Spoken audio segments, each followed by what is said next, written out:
이 시간 함께 보실 하나님 말씀 열왕기하 5장 1절부터 14절까지의 말씀입니다.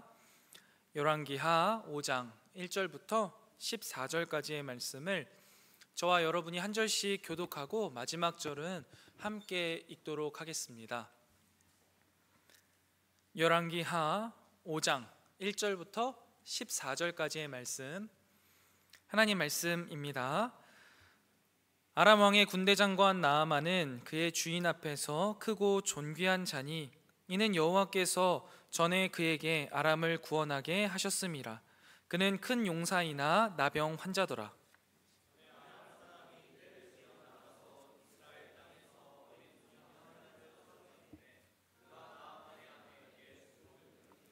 그의 여주인에게 이르되 우리 주인이 사마리아에 계신 선지자 앞에 계셨으면 좋겠나이다. 그가 그 나병을 고치리이다 하는지라.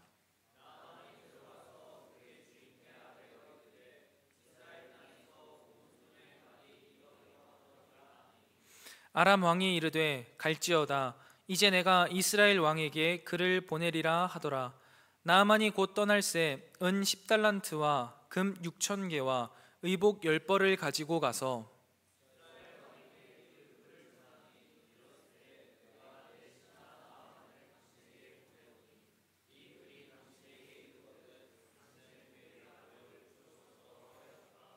이스라엘 왕이 그 글을 읽고 자기 옷을 찢으며 이르되 내가 사람을 죽이고 살리는 하나님이냐?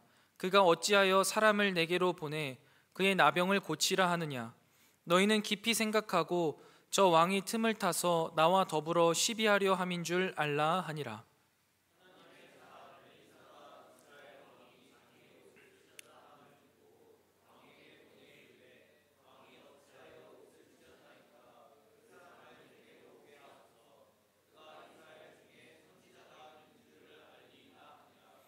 나아만이 이에 말들과 병거들을 거느리고 이르러 엘리사의 집 문에 서니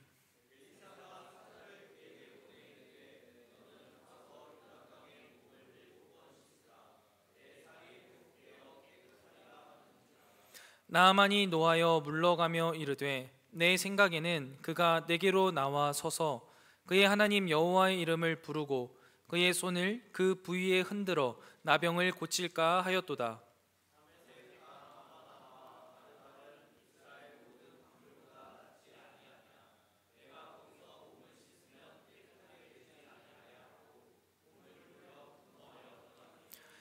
그의 종들이 나와서 말하여 이르되 내 아버지여 선지자가 당신에게 큰 일을 행하라 말하였다면 행하지 아니하였으리이까?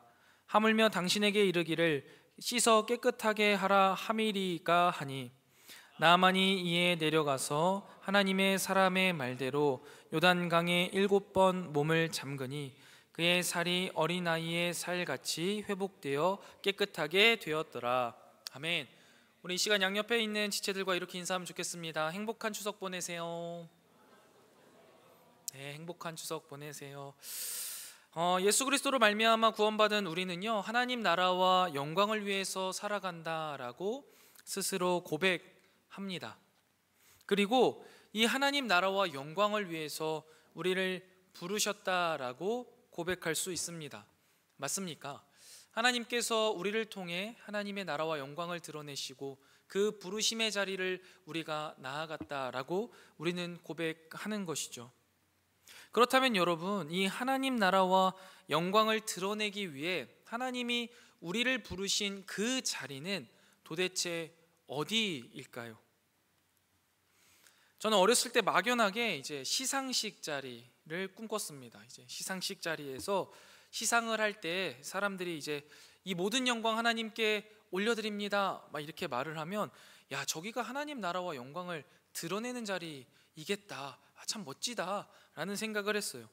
스포츠 경기에서 막 우승하고 나서 막 트로피를 높게 치켜 올리면서 이 모든 영광 하나님께 돌린다고, 하나님이 하셨다라고 고백하는 사람들을 보면 야, 저기가 하나님이 부르신 자리구나, 저렇게 하나님 나라와 영광을 나타내야 하는구나 라고 막연히 생각했습니다. 물론 맞습니다, 여러분. 그 자리, 그 사람들이 하나님께 영광을 드러내는 것 맞죠. 그리고 그 자리가 그 사람들을 하나님이 부르신 자리인 것도 분명히 맞습니다. 그런데 여러분, 이제 반대의 경우를 한번 생각해 보는 거죠. 시상식에서 누군가 이 시상식 자리에 나와서 트로피를 치켜들며 하나님이 하셨습니다, 이 모든 영광 하나님께 돌려드립니다 라고 말하는 사람이 있다면 그 아래 시상식장에서 그것을 보고 있는 사람도 분명히 있잖아요. 시상식은 좀 그렇다 치더라도 스포츠 경기에서 어떤 사람은 우승을 한다면 어떤 사람은 아깝게 은메달을 딴 사람도 있을 거고, 어떤 사람은 정말 죽기 살기로 열심히 노력했지만 순위권에 들지 못하고 그 시상식에 참여한 사람도 있을 거란 말이죠. 그러면 이 자리에 서서 하나님께 영광을 돌립니다 라면서 트로피를 높게 치켜든 사람만이 하나님의 영광을 드러내고 하나님의 부르심의 자리에 도달한 사람이다 라고 우리는 받아들여야 합니까? 그게 분명히 아니라는 거죠.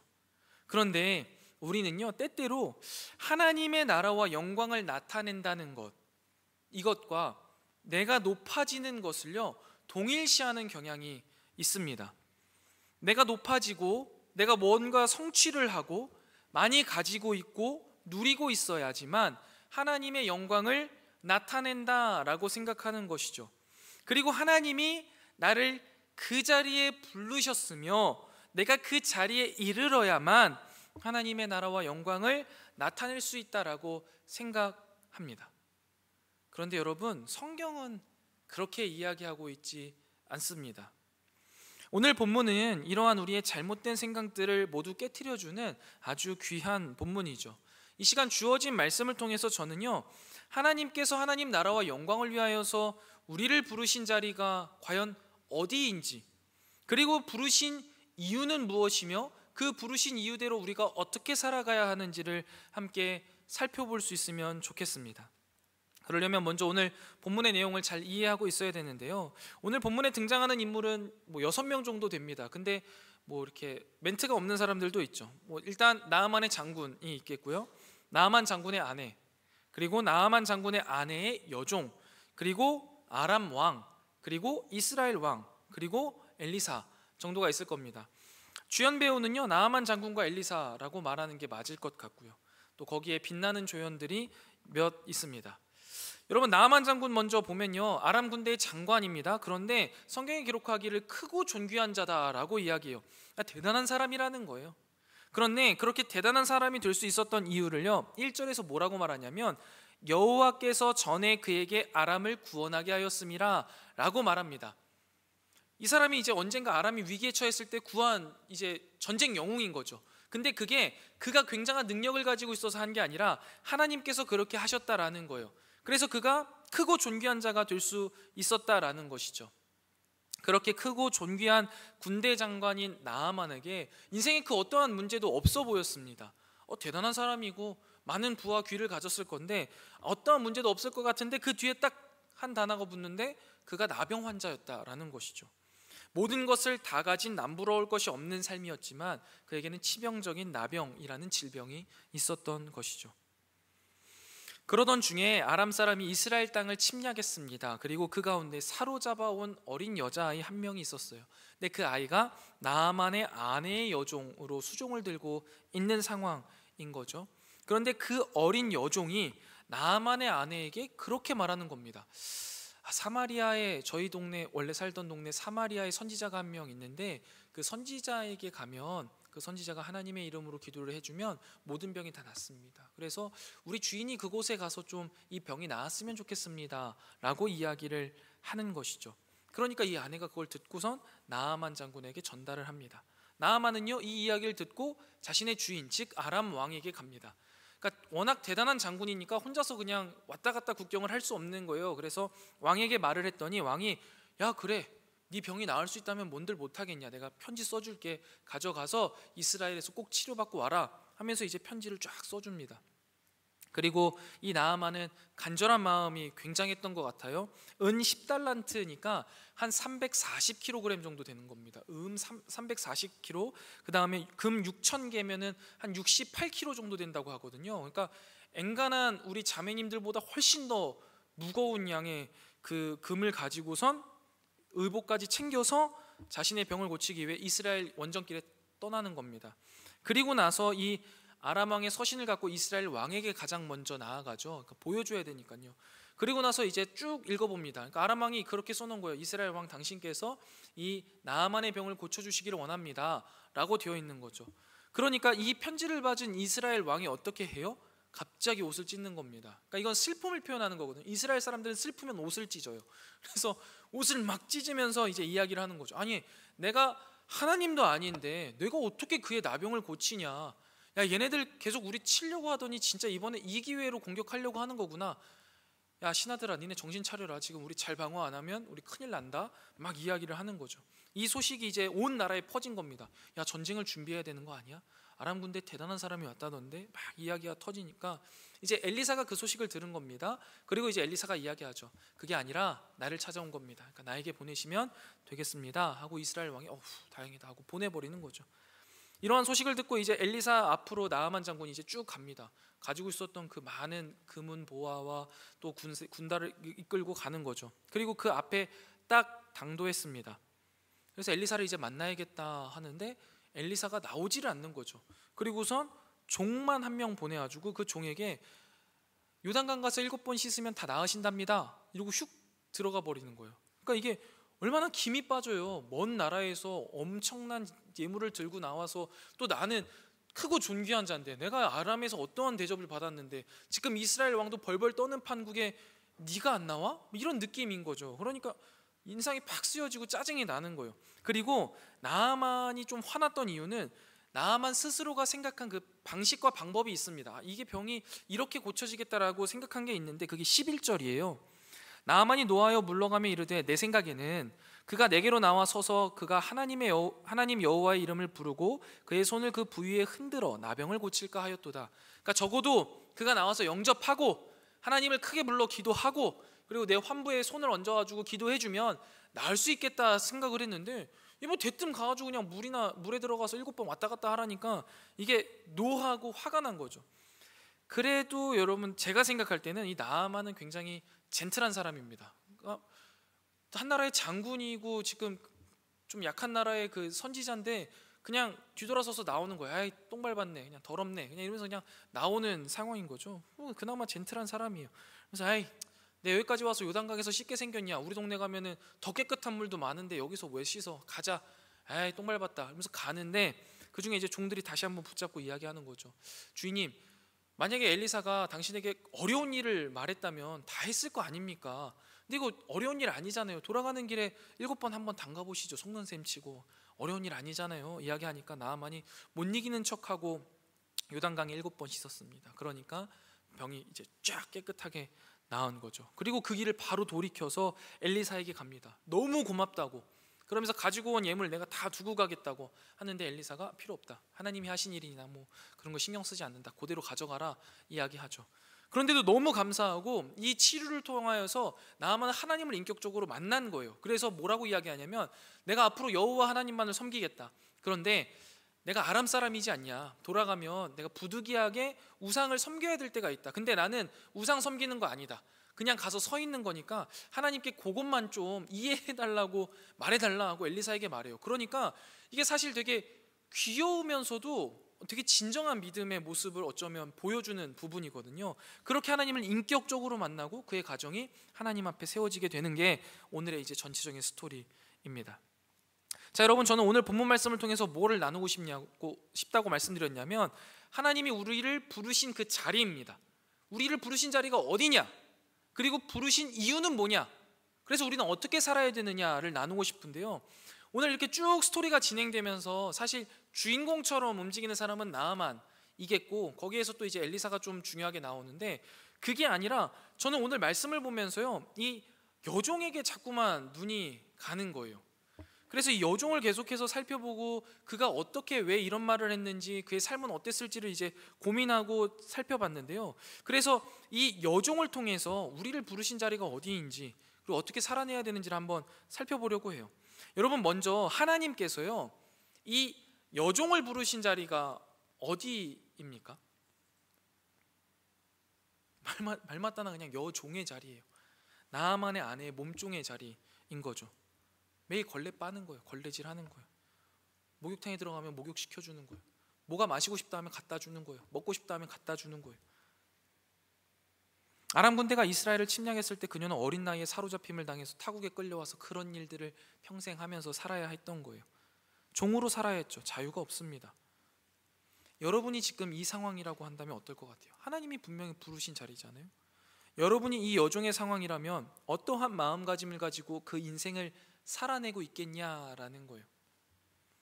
부모님과 행복하게 잘 살고 있다가 전쟁이 일어나서 전쟁 고아가 됐는데 그냥 고아도 아니고 종으로 살아야 되는 거예요. 저라면 인생이 너무 절망스러울 것 같은 거예요. 아니, 나 분명히 부모님에게 나 하나님의 백성이다 라고 들었고, 하나님의 부르심의 자리가 있다 라고 들었고, 믿음으로 살아야 된다 라고 배웠는데 나는 왜 여기 있는 걸까? 내 인생은 망한 걸까? 너무 절망스러운 거죠. 어쩌면 모든 것을 다 포기하고 싶을 것 같습니다. 그냥 인생 될 대로 되라. 아니면 어떻게 하면 여기를 탈출할 수 있을까를 생각했을 수도 있겠습니다. 그런데 오늘 스토리를 보면 이 여종은요, 그렇게 살지 않았던 것 같아요. 이런 마음이 아니었던 거죠. 여러분은 어떠세요? 하나님께서 여러분을 부르신 자리가 어디라고 생각하십니까? 지금 여러분이 살아가는 이 자리가 하나님이 여러분을 부르신 자리다라는 것을 고백하실 수 있습니까? 그래서는 안 되나요? 만족스럽지 못하십니까? 너무 힘이 들어요? 절망스럽습니까? 이런 자리라면 차라리 포기하는 게 나을까요? 그래도 여러분, 그 자리가 하나님이 여러분을 부르신 그 자리라는 건 변하지 않습니다. 저에게는 지금 이 자리가 하나님이 저를 부르신 자리인 것처럼 말이죠. 시상식에서 트로피를 들어올리는 순간도 있을 거예요.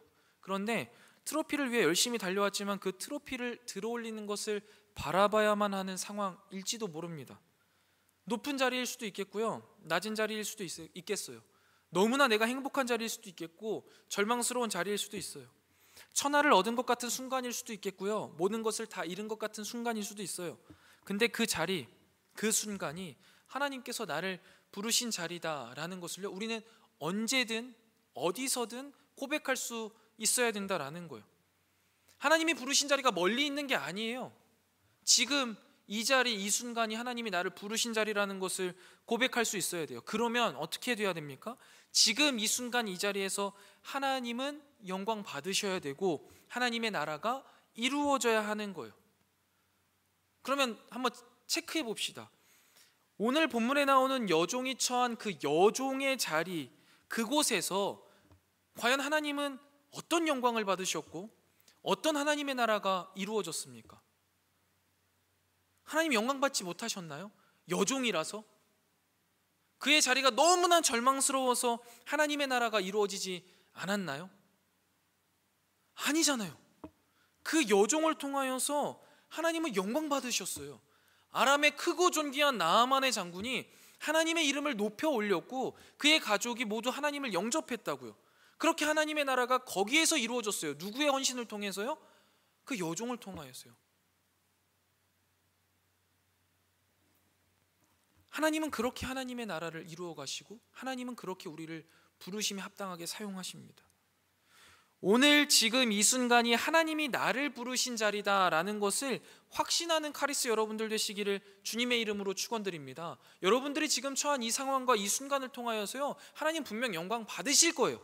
그리고 하나님의 나라가 분명히 드러날 거라는 거죠. 그러면 우리를 이 자리에서 어떻게 하나님의 나라와 영광을 드러내시느냐, 우리는 그럼 어떻게 살아야 되느냐를 한번 살펴봐야겠죠. 그래서 여종의 모습에게서 찾은 게 한 3가지 정도 있어요. 그걸 한번 나눠볼게요.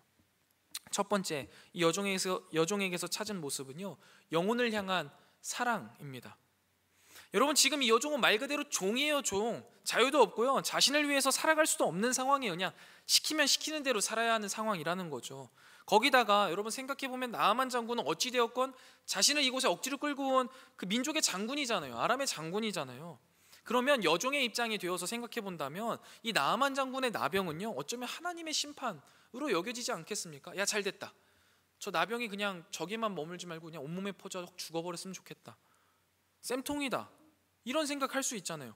아니면 그냥 무관심, 죽던 말던, 지금 내가 사는 게 힘든데, 지금 오늘 뭘 먹고 어떻게 살아야 될지도 모르겠고 저 사람이 저렇게 나를 힘들게 하는데 그냥 무관심하고 그냥 될 대로 되라, 인생 굴러갈 대로 굴러가라 이러는 거죠. 나만의 나병과 이 여종이 사실 무슨 관계가 있겠습니까? 나만이 죽으면 뭐 다른 데 종으로 팔려 나가면 그냥 그것으로 된 거 아니겠습니까? 그런데 여러분, 이 여종은 어땠습니까? 그게 아니에요. 우리 주인 이 나아만 장군의 병이 나았으면 좋겠다라는 마음을 가지고 있잖아요. 그 마음이 뭐예요? 영혼을 사랑하는 마음이에요. 영혼을 아끼고 사랑하는 마음이라고요. 근데 여러분, 이거 웃기지 않습니까? 지금 누가 누구를 사랑한다는 거예요? 사랑받고 있습니까? 종이 무슨 사랑을 받습니까? 이 여종의 상황은 사랑할 수 없는 상황이에요. 사랑할 수 없는 자리라고요. 받은 사랑도 없고 절망스럽고 뭘 할 수 있는 게 없어요. 그런데 여러분, 그녀는 사랑할 수 없는 상황에서 사랑한 거예요. 사랑할 수 없는 자리에서 사랑했다고요. 애정하는 카리스 여러분, 우리에게는 이 마음이 있습니까? 영혼을 향한 사랑의 마음 말입니다. 여러분은 영혼을 사랑하십니까? 나를 사랑하냐고 묻는 거 아니잖아요. 내가 아닌 다른 사람의 영혼을 사랑하는 마음이 마음속에 있느냐는 거예요. 있죠. 있어요. 여러분, 거부하고 싶더라도요, 있어요. 근데 이건 원래 우리 안에 있던 마음이 아니에요. 내 안에서 자라는 건 아니죠. 뭐예요? 사랑할 수 없는 자를 사랑해 주신 그분의 사랑이 우리 안에 들어온 이유, 우리 마음속에 있는 마음인 거죠. 사랑할 수 없는 자를 사랑해 주신 그 예수 그리스도, 사랑할 수 없는 자를 사랑할 수 없는 자리에서 십자가에서 사랑해 주신 그 예수님의 사랑이 우리 안에 있고, 우리가 그 사랑을 받았기 때문에 그 사랑이 우리 안에 있다고요. 사랑할 수 없는 자리에서 사랑할 수 있고, 사랑할 수 없는 자를 사랑할 수 있는 마음. 그런데 여러분, 아이러니하게도요, 우리는 우리 스스로가요, 이 마음이 없다고 말해요. 그리고 이런 사랑을 하라고 하는 성경 말씀에다가는요, 날 죽이려는 거야? 라는 식으로 대하는 거죠. 마치 오늘 아람 왕의 서신을 받은 이스라엘 왕처럼 말입니다. 이스라엘 왕에게는요, 나아만의 병을 낫게 해줄 능력이 분명히 있었어요. 하나님이 세우신 이스라엘의 왕이잖아요. 하나님은 아니더라도 하나님이 세우신 사람이잖아요. 그리고 하나님의 선지자가 그의 나라에 분명히 속하여 있음에도 불구하고 나는 그런 능력이 없다라는 거예요. 실제로 있는 거잖아요. 그러놓고서는 아람 왕이 전쟁을 하겠다라면 나에게 시비를 건다고 슬퍼하고 좌절하고 낙심하고 낭망하면서 살아가고 있는 그 모습이 우리의 모습과 너무나 겹쳐 보이는 거죠. 성경은 분명히 영혼을 향한 그 뜨거운 사랑의 마음이 우리 안에 있다라고 말씀을 해주시는데도 불구하고 나는 없다라고 이야기하는 거 아니요, 없어요. 아니면 적어도 지금은 아니에요. 지금 내 상황을 전혀 모르고 하시는 소리입니다. 저는 지금 상황에선 그럴 수 없어요. 저 종이라고요. 자유가 없거든요. 시간이 없어요. 갖고 있는 게 없어요. 지금은 미래를 준비해야 됩니다, 하나님. 아니면 나를 돌아봐야 하는 시기예요. 아니요, 내가 사랑받아야 될 시기입니다. 내 안에 상처가 너무 커요 라고 말하면서 못해요, 안 돼요, 나 죽습니다 라고 말하면서 뒤돌아서 있는 모습이 우리 가운데 있지 않냐는 거죠. 하나님께서 그 마음을 돌이켜 주시기를 주님의 이름으로 축복드립니다. 여러분, 우리를 부르신 이 자리는요, 사랑할 수 없는 자리가 맞을지 모르겠습니다. 그래도 사랑할 수 있어요. 여종으로 부르신 그 사랑할 수 없는 자리에서 한 영혼을 사랑한 오늘 본문에 나오는 그 여종을 기억하시기 바랍니다. 그 여종의 모습을 생각한다면요, 우리의 상황은요, 충분히 사랑할 수 있는 상황이에요. 사랑해야 돼요. 할 수 있다고요. 하나님이 우리에게 그 마음을 주셨다고요. 그래서 우리가 부르신 자리에서 부르신 이유대로 영혼을 사랑하며 살아가는 우리 카리스가 되기를 주님의 이름으로 축원드립니다. 다음으로요, 여러분, 이 여종에게 배울 수 있는 점은요, 성실한 삶이에요. 성실한 삶. 여러분이 나아만의 입장이라고 한번 생각해 보세요. 병이 낫고자 하는 간절한 마음이야 당연히 있겠죠. 수많은 종들의 말을 아마 들었을 겁니다. 여기도 다녔고 저기도 다녔고 뭐 안 해본 게 뭐가 있겠어요. 크고 존귀한 자인데요. 그렇게 많이 들었고 했는데 이 여종의 말을 들을 이유가 뭐가 있겠습니까? 뭔들 안 써봤겠어요. 어떤 의사는 안 찾아가 봤겠어요. 무슨 약은 안 해봤겠습니까? 다 해봤을 텐데도 안 됐잖아요. 그렇게 안 된 건데 그냥 이 나아만의 아내의 여종이 한마디 한 거잖아요. 우리 이스라엘에 가면은 분명히 고칠 수 있는데 라는 이 말에 나아만의 아내가 나아만에게 곧장 이야기하고 나아만은 거기에서 신뢰를 얻어서 왕에게 나아가서 승인까지 받아서 간다는 거예요. 여러분, 이거는요 그만큼 여종이 나아만의 아내와 나아만에게 큰 신뢰를 받고 있었다라는 것을 반증하는 것 아니겠습니까? 야, 이 여종의 말이라면 진짜 믿을만해 라는 마음이 있으니까 그렇게 움직인 거예요. 왕에게까지 나아가는 거잖아요. 그냥 휙휙 어디 갔다 오는, 병원 갔다 오는 수준이 아니라고요. 그리고 그 마음을 주었다라는 것은 이 종이 얼마나 성실한 삶을 살았는가라는 것들을 또 반증하는 거예요. 그러면 여러분, 이 그녀가 성실한 삶을 살아갈 수 있었던 이유는 무엇일까요? 그냥 대단한 사람인 건가요? 그냥 본투비 성실입니까? 그게 아니에요, 여러분. 그녀가 성실한 삶을 살아갈 수 있었던 이유는요, 하나님을 향한 신뢰가 있었기 때문이에요. 어떤 신뢰입니까? 하나님이 나를 이곳에 부르셨다라는 신뢰입니다. 부모님을 잃었어요. 타국에서 다른 사람의 종으로 살아야 하는 이 자리로 하나님이 나를 부르셨다라는 그 신뢰가 있어야 되겠죠. 더 깊이 들어가서는 하나님이 나를 사랑하신다, 매 순간 매분 매초 하나님은 나를 놓치지 않으신다 라는 그 믿음이 있었기 때문에 그 주어진 현실에서요 그녀는 성실하게 살아갈 수밖에 없었던 거예요. 여러분, 비슷한 맥락의 이야기 가운데 요셉의 이야기를 한번 떠올려 보세요.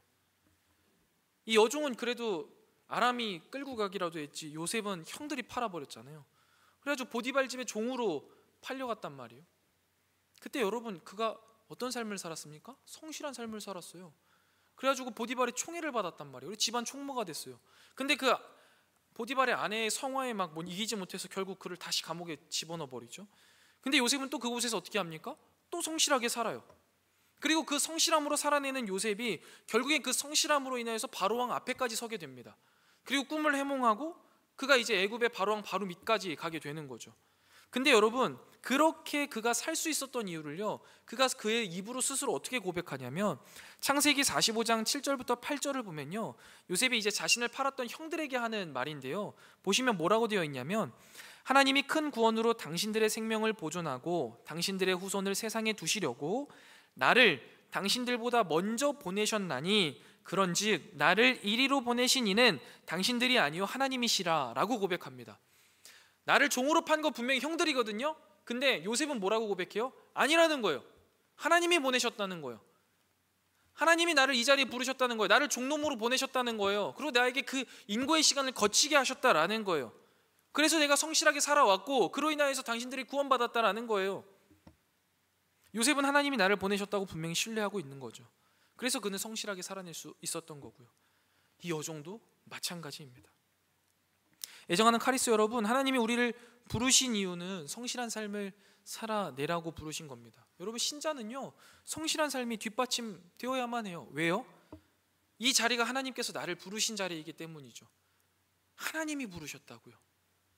하나님이 시키셨다고요. 여러분, 그렇다면 성실한 삶을 산다는 건 뭐예요? 오늘 하루 나에게 주어진 매 순간 매분 매초에 최선을 다하는 겁니다. 작은 일에 최선을 다하는 거예요. 여종에게 주인이 맡겨준 게 무엇이었겠습니까? 단순한 일이죠. 뭐 여종에게 전쟁을 치르라고 했겠어요? 뭘 하라고 했겠어요? 청소를 비롯한 가사일을 시켰겠죠. 그런데 그렇게 단순한 일을 맡겨놨는데 저 여종이 하는 모습을 보니까 다른 종들과 다른 거예요. 청소를 하는데 너무 성실하게 하는 거예요. 그러면서 신뢰가 쌓이는 거죠. 저 사람 뭔가 다르네. 그러다 보니까 어떻게 되는 거예요? 그 사람의, 그 여종의 말에 힘이 실리는 거예요. 여러분, 말만 번지르르하게 하는 사람은요 아무리 말을 해도 그 말이 힘이 없어요. 천번 백번 떠들면 뭐합니까? 삶이 안 되면요 힘이 없는 거예요. 그런데 성실한 사람의 한마디는요 천마디 말보다 훨씬 더 가치가 있습니다. 애정하는 카리스 여러분, 하나님께서 우리를 이 자리에 부르셨습니다. 그리고 그 부르신 이유는요 성실한 삶을 살아내라고 부르시는 거예요. 매사에 여러분 성실하세요. 신약 성경은 이것을 어떻게 표현하냐면 골로새서 3장 23절에 우리가 잘 아는 말이죠. 무슨 일을 하든지 마음을 다하여 주께 하듯 하라고 말씀하십니다. 여러분, 직장에서 일하실 때 어떻게 하십니까? 원루 다들 아시죠? 원루나 하면서 살아야 된다 막 이렇게 하면 안 돼요. 우리 그리스도인들은 원루를 하기 위해서 그 자리에 있는 사람들이 아닌 거예요. 하나님이 그곳에 부르셨다니까요. 걸레질 하나를 하더라도 달라야 되는 거예요. 문서 하나를 작성하더라도 달라야 되는 거예요.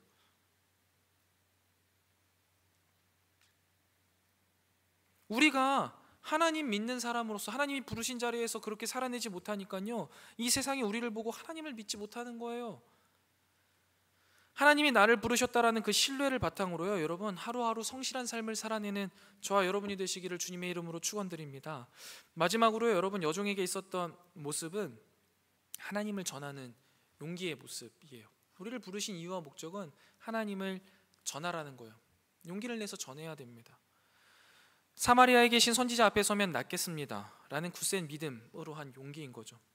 조금 더 구체적으로 말하자면 하나님이 하시면 당신은 분명히 나을 겁니다 라는 믿음에서 기인한 용기가 있었습니다. 그 믿음이 굳건하니까 말할 수 있는 거예요. 여러분, 하나님께서 치료하지 못하시는 병은 없다라는 사실을 믿으십니까? 아멘. 천지를 창조하신 하나님께서는 능치 못하심이 없으시다라는 사실을 여러분 믿으십니까? 이것에 대한 확실한 믿음이 있는 사람만 하나님을 전할 수 있어요. 하나님의 영광을 위해서 살아갈 수 있다라는 것이죠. 그런데 부끄러운 제 이야기를 한번 해볼게요. 제가 평택에 와서 이제 왔으니까 또 새로운 사람을 평택에서는 누구를 전도할 수 있을까를 이렇게 슉 서칭을 하는 거죠. 아무한테나 하면은 좀 어렵고 말하면서 찾는 거예요. 근데 이제 딱 처음에 이제 타겟이 됐던 사람이 저를 테니스를 가르쳐 주는 코치입니다. 이 코치님이 사람이 진짜 좋아요. 정말 좋아요. 정말 열심히 성실하게 가르치고 성격도 너무 밝아서요, 같이 있으면 너무 즐거운 사람이에요. 그래서 이제 알아가면서 교회도 초대하고 하려고 이야기를 이렇게 한참 하다 보니까 테니스를 굉장히 잘 치거든요. 근데 어렸을 때 이제 막 이야기를 하는데 약간 허풍을 떠는 것 같은 거예요. 막 요즘에 되게 잘 치는 선수들하고 자기가 쳤을 때도 항상 이겼다, 주니어 때는 내가 탑이었다 막 이야기하는 거예요. 그래서 너무 웃기니까 말도 안 돼, 그러면 선수하지 왜 여기 있어. 근데 젊거든요. 우리 카리스 거의 막내급이에요. 그러니까 젊으니까 너무 웃겨가지고 뭐 말도 안 된다 막 이야기를 하는데, 그렇게 이야기를 하다가 이제 자신의 이야기가 그때 이제 좀 튀어나온 거예요. 내가 진짜 잘 쳤는데 어렸을 때 이제 19살에서 20살 넘어갈 때 어간인 것 같아요. 그때 암이 걸린 거예요. 그래가지고 암이 걸렸는데 이게 그냥 엔간한 암이 아니라 이렇게 무슨 폐에 포도송이처럼 암이 생기는 아주 지독한 암이 있대요. 그래가지고 그게 걸리니까 운동선수가 폐가 얼마나 중요해요. 그러니까 그때 이제 선수 생활을 내려놓게 된 거죠. 그래서 잘 수술을 했고 이제 됐지만 여기 다 드러내고 막 폐가 없고 막 이런 제대로 없고 하니까, 그래서 선수 생활을 못했다니까. 이게 마음이 가고 네, 실수했다 하면서, 아무튼 그렇게 기도하면서 이제 앞으로 계속 교회에 나오게 하려고 막 부활절이면 부활절대로 뭐 추수감사절이면 뭐 성탄절이면 이야기를 하면서 교회 나오면 좋겠다 이야기를 한참 하고 있었어요. 그래서 그게 한 2년쯤 지났는데 작년 여름이 좀 지났을 때부터 자꾸만 몸이 안 좋다는 거예요. 원래 되게 항상 하이텐션이고 막 레슨하면서도 막 놀리고 막 이런 사람인데 약간 텐션이 계속 떨어지더라고요. 그래서 왜 그런가 하다가 이제 자기도 몸이 너무 안 좋으니까 검사를 했는데 그 암이 이제 재발을 한 거예요. 근데 그래가지고 되게 많이 힘들었어요. 그러니까 이게 재발이 되면은 답이 없대요. 그래서 원래는 기본 수술을 안 해준다고 하더라고요. 그러니까 암이 한 군데 있는 게 아니라 막 흩어져 버리고 작게 막 흩어지고 하니까, 그래서 수술해줄 병원도 못 찾았고 이제 막 되게 절망스러운 상황에서 힘들어 하더라고요. 그래서 내 목사라는 거 알고 근데 그동안 교회 나오라고도 몇 번 했고 하니까 저한테 그런 이야기를 하는 거죠. 그래서 기도해달라고 기도하겠다 하면서 기도를 이제 하는 거죠. 근데 기도를 하면서 제 마음속에 어떤 마음이 있었냐면, 하나님이 치료해 주시기를 간절히 기도하지만 치료 안 해주실 수도 있잖아 라는 생각이 이제 드는 거예요. 안 해주실 수도 있거든, 뭐 사실이니까.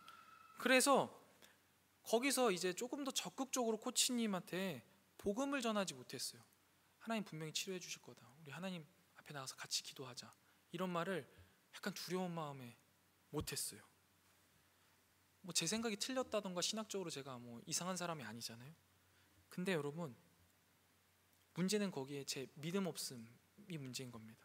하나님 치료하실 수 있죠. 그리고 하나님이 치료 안 하실 수도 있습니다. 제 역할은 뭐예요? 그 사람을, 그 코치님을 하나님 앞에 데려오는 게 제 역할이에요. 하나님 치료해 주실 겁니다. 우리 나가서 같이 기도합시다. 제가 기도할게요. 우리 기도하여 하나님 한번 믿어보세요 라고 말하는 것까지가 제 역할이에요.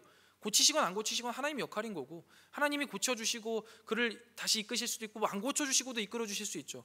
근데 저는 거기에서 나의 믿음 적어서 믿음이 없음 때문에 그 말을 못한 게 너무 아쉬워요. 지금도 아쉬워요. 물론 지금도 계속 기도하고 틈나는 대로 복음을 전하려고 하고 있지만 그 제 믿음 없음의 모습이 설교를 준비하면서 딱 떠오르더라고요. 근데 과연 여러분들은 어떠십니까? 이런 경우가 혹시 있지는 않으세요?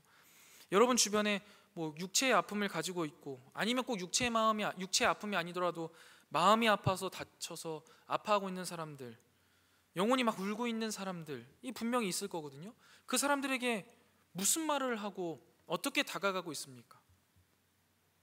하나님이 치료해 주실 거야, 우리 하나님 앞에 같이 나가서 기도해 보자, 하나님 분명히 해 주실 거야, 우리 하나님 앞에 나아가 보자, 이렇게 굳게 믿으면서 함께 기도하고 복음을 전하고 있습니까? 아니면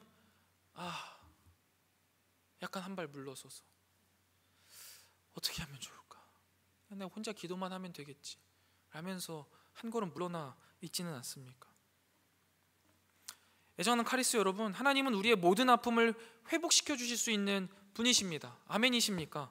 이 굳건한 믿음으로 여러분, 복음을 전하는 게 우리의 사명이에요. 전해야 되는 거예요. 하나님 앞에 세워야 되는 거예요. 이 용기를 가지고선 전할 때 하나님이 일하신다라는 사실을 분명히 믿고, 지금 이 자리에서 야 무슨 네가 종 같은 녀석이 뭔 이야기를 하겠냐, 그 말이 맞냐 라는 소리를 두려워하지 마세요. 하나님은 하실 수 있습니다. 그러니 하나님 앞에 나아가세요 라고 말할 수 있는 저와 여러분이 되었으면 좋겠습니다.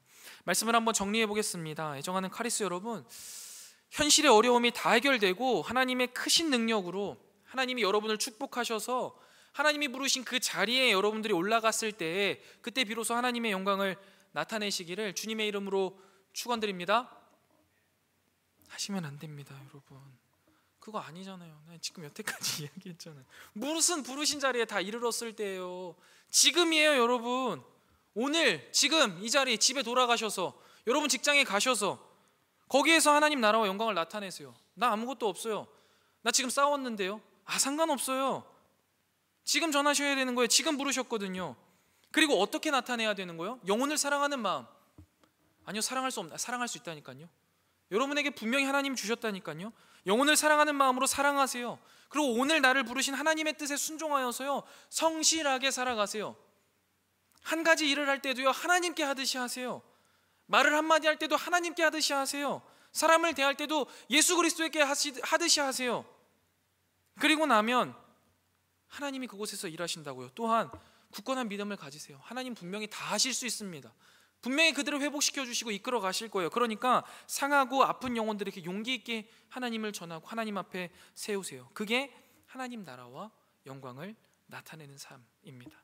매일, 매시간, 매분, 매초, 지금 이 시간 이 자리에 하나님이 나를 부르셨으니 그 부르신 이유를 따라서 살아가면서 하나님 나라를 위해 살아가고 그 영광을 나타내는 우리 카리스 모든 여러분들 되시기를 주님의 이름으로 간절히 축원드립니다. 우리 이 시간 그 안에 나 거 안에 함께 찬양 부르신 후에 말씀을 생각하며 기도의 자리로 나아가도록 하겠습니다.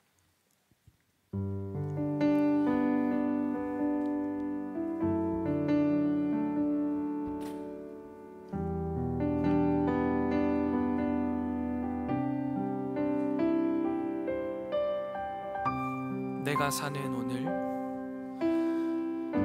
내가 사는 오늘 걸어가는 이 길, 당신의 뜻 안에 날 세우셨으니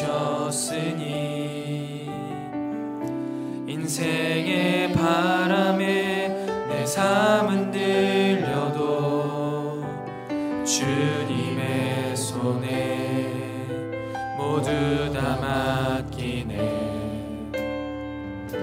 힘겨운 시간을 견딜 수 있는 것 주의 은혜로만 설명할 수 있네. 이전에 보이신 진실하신 은혜 여전히 내 삶을 주의 은혜로 살게 하시네. 작은 나를 통하여 크신 주 일하시네. 하늘 아래 인생 주관하시네. 위기 앞에 내 눈은 선명히 주를 보리. 완전하신 사랑. 우리 다시 한번 처음부터 고백하기 원합니다. 내가 사는 오늘 걸어가는 이 길,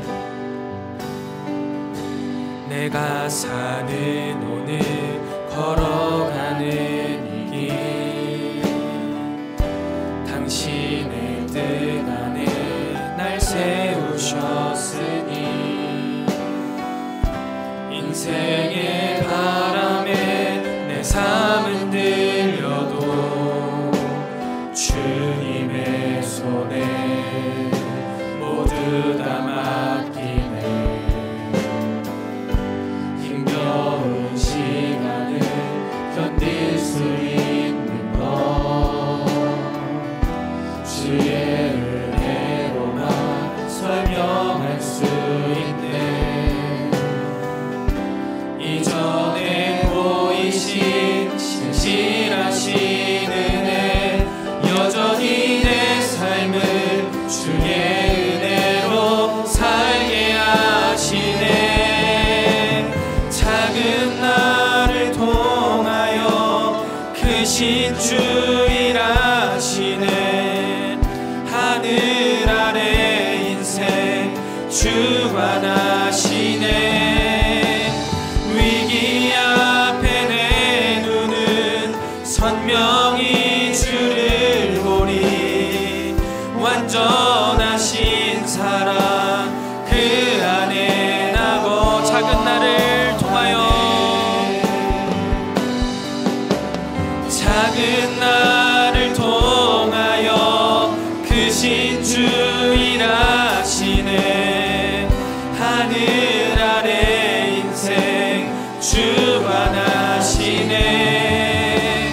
위기 앞에 내 눈은 선명히 주를 보리. 완전하신 사랑 그 안에 나고 하네. 애정하는 카리스 여러분, 우리 이 시간 함께 기도하면 좋겠습니다. 하나님께서요, 우리를 이 자리, 이 시간, 이 순간으로 부르셨습니다. 아주 작게 느껴질 수도 있겠고요, 너무나 절망스러운 순간일 수도 있습니다. 그러나 분명한 것은요, 하나님이 우리를 이 시간 이 자리로 부르셨다는 겁니다. 많이 힘들고 어려우신 줄 압니다. 그러나 하나님이 바라보고요, 하나님께서 일하실 것입니다. 그러니 그 주님만 믿고 우리 이 시간 하나님께서 부르신 이 자리에서 주님의 나라와 영광을 나타내게 하여 주시옵소서. 사랑할 수 없는 자가 사랑하게 하시고, 성실하게 살아갈 수 없는 자가 성실하게 살아가게 하시고, 용기 없는 자가 용기 있게 하나님을 전하는 삶 살아가게 하여 주시옵소서. 우리 이 시간 간절히 주님 앞에 기도하며 나아가겠습니다. 기도합니다. 하나님 아버지, 주님께서 우리를 부르신 이 자리를 기억하고, 하나님 이 자리가 너무나 힘이 들고 어려워 좌절하고 낙심하고 오늘도 눈물 가운데 수많은 밤을 지새우고 주님 앞에 나온 자들이 있습니까? 하나님 위로하여 주시고, 하나님께서 부르신 자리라는 것을 다시 한번 확인할 수 있도록 주님께서 그 마음 가운데 찾아가 주시고 마음문을 두드려 주시옵소서. 현실의 삶은 너무나 이 여종의 삶과 같아서 이 세상에 종된 것만 같고, 내가 할 수 있는 것 하나 없는 것 같고, 내가 계획하고 내가 꿈꾸었던 모든 것들이 막히는 것 같을지라도 주님, 그 자리까지도 주님이 나를 부르신 자리라는 것을 우리가 고백할 수 있는 믿음의 자리로 나아가게 하여 주시옵소서. 그리고 그 자리에서 주님, 낙심하고 낭망하고 주저앉는 것이 아니라, 우리의 옷을 찢고 주님 앞에 눈물을 흘려 나아가는 것이 아니라, 한 영혼을 사랑하는 마음으로 그 영혼을 향하여서 사랑하게 하여 주옵시고, 하루하루를 낙심하고 낭망하여 허망하게 보내는 것이 아니라 성실하게 살아가게 하시고, 용기 없어 주님을 전하지 못하고 내 삶을 되돌아볼 때 나는 아무것도 없어서 주님의 영광을 가리우는 자라는 그런 절망과 좌절의 마음이 있을지라도 용기를 가지고 하나님이면 회복하실 수 있다고, 하나님이 하신다면 언제든지 주님의 영광이 드러날 수 있다고 고백하며 주님 앞에 나아가는 삶 살아가는 우리 모든 카리스 공동체 되게 하여 주시옵소서. 한 명 한 명 주님께서 붙들어 주시고 주님이 세워주셔서 하나님의 나라와 영광을 위하여서 사용하여 주시고, 주님이 부르신 그 자리에서 주님이 그 부르신 이유와 목적대로 살아내며 하나님의 영광을 드러내는 우리 모든 카리스 공동체 될 수 있도록 주님 인도하여 주시옵소서.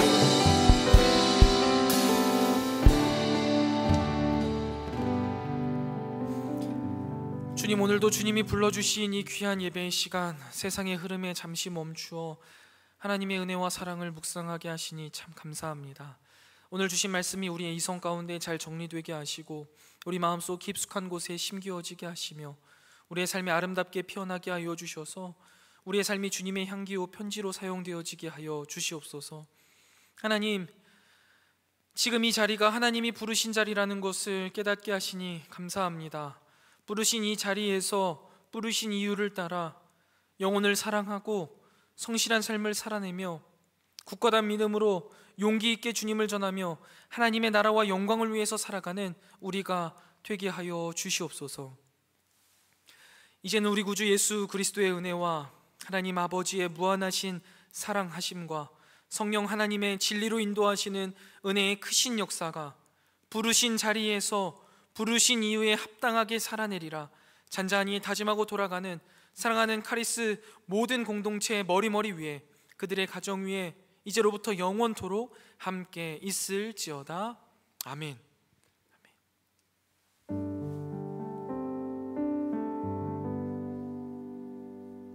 예배 마쳤습니다. 감사합니다.